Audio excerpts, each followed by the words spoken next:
America అధ్యక్షుడు Donald Trump మరోసారి అంతర్జాతీయంగా చర్చకు దారితీసే వ్యాఖ్యలు చేశారు. ఇటలీ ప్రధాని జార్జియా మెలోనీ మంచి వక్త అని, ఆమె అంటే తనకు వ్యక్తిగతంగా అభిమానమని ట్రంప్ పేర్కొన్నారు. కానీ ఇరాన్ కు సంబంధించిన కీలక అంశంలో ఇటలీ సహకరించకపోవడం మాత్రం తనను నిరాశపరిచిందన్నారు. నాటో సదస్సులో ఆయన చేసిన ఈ కామెంట్స్ అమెరికా ఇటలీ వ్యూహాత్మక సంబంధాలపై ఇప్పుడు కొత్త చర్చకు తెరతీశాయి.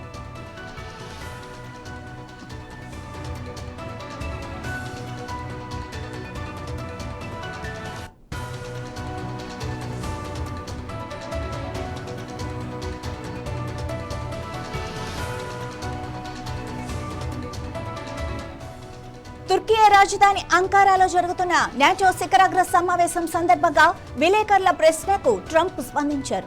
మెలోనీతో తనకు వ్యక్తిగతంగా మంచి సంబంధాలున్నాయని, ఆమెపై తనకు గౌరవం ఉందని స్పష్టం చేశారు.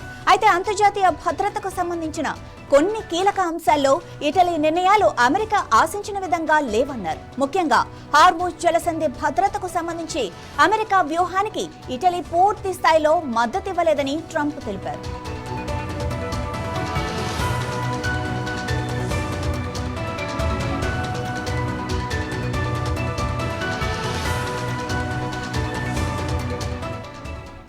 ఇరాన్తో నెలకొన్న ఉద్రిక్త పరిస్థితుల్లో మిత్ర దేశాల సహకారం ఎంతో అవసరమని, ఆ దిశగా ఇటలీ ముందుకు రాకపోవటం ఆశ్చర్యపరిచిందని ట్రంప్ చెప్పారు. అయినా మెలోనీపై తన వ్యక్తిగత అభిప్రాయం మారలేదని, ఆమెను సమర్థ నాయకురాలుగానే భావిస్తున్నానని స్పష్టం చేశారు.